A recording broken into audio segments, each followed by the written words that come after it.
इज़्ज़त माफ़ lieutenant governor Jammu Kashmir जनाब मनोज सिन्हा साहब, इज़्ज़त माफ़ MOS PMO doctor Jitendra Singh साहब, इज़्ज़त माफ़ MOS रेलवेज़ जनाब सोमन्ना साहब, इज़्ज़त माफ़ डिप्टी CM जम्मू कश्मीर जनाब सुरेंद्र चौधरी साहब, इज़्ज़त माफ़ मेंबर पार्लियामेंट जुगल किशोर साहब, इज़्ज़त माफ़ leader of opposition JNK assembly Sunil Sharma साहब, यहाँ पे आए हुए भाइयों बहनों बुज़ुर्गों, वज़ीर आज़म साहब, इसको किस्मत कहिए, मुकद्दर कहिए,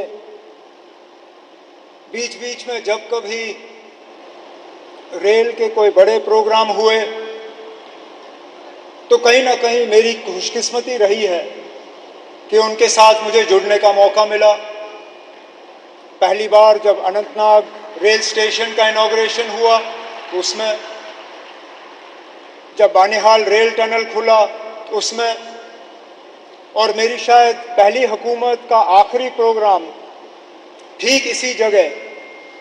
आपके साथ 2014 में। और इत्तेफाक की बात यह है वज़ीर आज़म साहब कि उस प्रोग्राम में 4 लोग शामिल थे, 4 आज भी इस स्टेज पे आपके साथ बैठे हैं। आप उस वक्त पहली मर्तबा वज़ीर आज़म बने थे, इलेक्शन के ठीक बाद आप यहाँ आए और आपने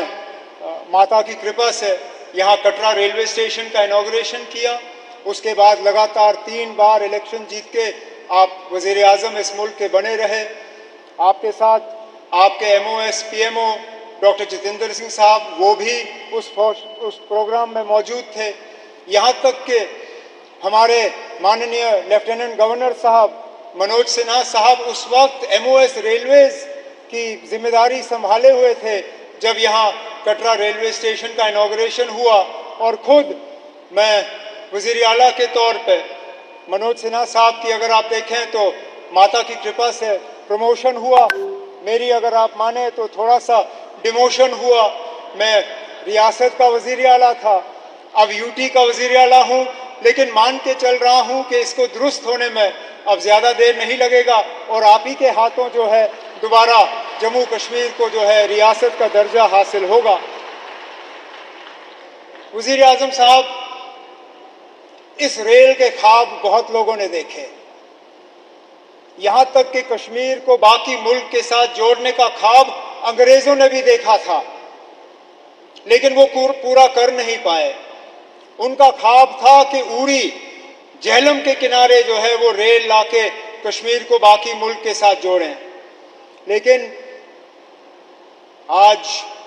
जो अंग्रेज़ पूरा नहीं कर पाए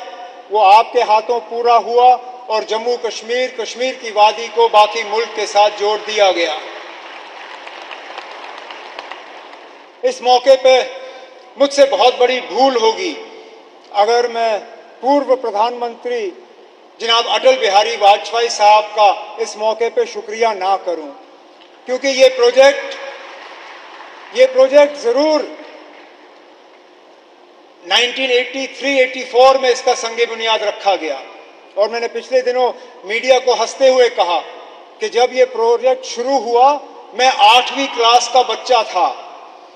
आज मेरी उम्र 55 हो गई है, मेरे बच्चे भी कॉलेज पार कर गए हैं, अब जाके ये प्रोजेक्ट मुकम्मल हुआ। और ये तब हुआ जबकि वाजपेयी साहब ने इसको प्रोजेक्ट ऑफ नेशनल इम्पोर्टेंस का दर्जा देके इसमें बजट में जो है प्रावधान करके ये प्रोजेक्ट आज मुकम्मल हुआ। इस प्रोजेक्ट से जम्मू कश्मीर को भरपूर फ़ायदा होगा, लोगों का आना जाना रहेगा, टूरिज़्म से इसको फ़ायदा होगा, यहाँ के रहने वालों को फ़ायदा होगा। जैसे मैं आपको अभी कह रहा था, यहाँ बारिश पड़ते ही जब हाईवे बंद हो जाता है तो जहाज़ वाले हमें लूटना शुरू कर जाते हैं। जो 5,000 की टिकट होती है वो अचानक घंटों के अंदर 20,000 की टिकट हो जाती है। इस रेल के बनने से कम उन जहाज़ वालों की जो लूट रहती है टिकटों की वो कम हो जाएगी और हमारा आना जाना आसान रहेगा। इसी तरह हमारा मेवा, हमारा फ्रूट, कश्मीर के सेब, कश्मीर के चेरी, कश्मीर के और सारी चीज़ें जो हैं, मैं उम्मीद करता हूं कि अब रेल के ज़रिए मुल्क के बाकी मार्केटों में इनको पहुंचाने का काम होगा और दुनिया भर की मार्केटों में जो है वो हम पहुंचा पाएंगे। वज़ीर आज़म साहब, आज आपके शुभ हाथों से ये एक और इंफ्रास्ट्रक्चर प्रोजेक्ट जम्मू कश्मीर का जो है मुकम्मल हुआ है। इसी तरह के कई और प्रोजेक्ट्स जो हैं वो तेज़ी से आगे बढ़ रहे हैं, चाहे जम्मू का रिंग रोड हो, चाहे श्रीनगर का रिंग रोड हो, चाहे दिल्ली अमृतसर कटरा का एक्सप्रेसवे हो, चाहे जम्मू श्रीनगर 4 लेनिंग हाईवे का काम हो, जम्मू एयरपोर्ट के एक्सपेंशन का काम, श्रीनगर एयरपोर्ट के एक्सपेंशन का काम, जम्मू ये रेलवे के नेटवर्क का एक्सपेंशन, इन सब चीज़ों को जो है तेज़ी से मुकम्मल करके हमारा पूरा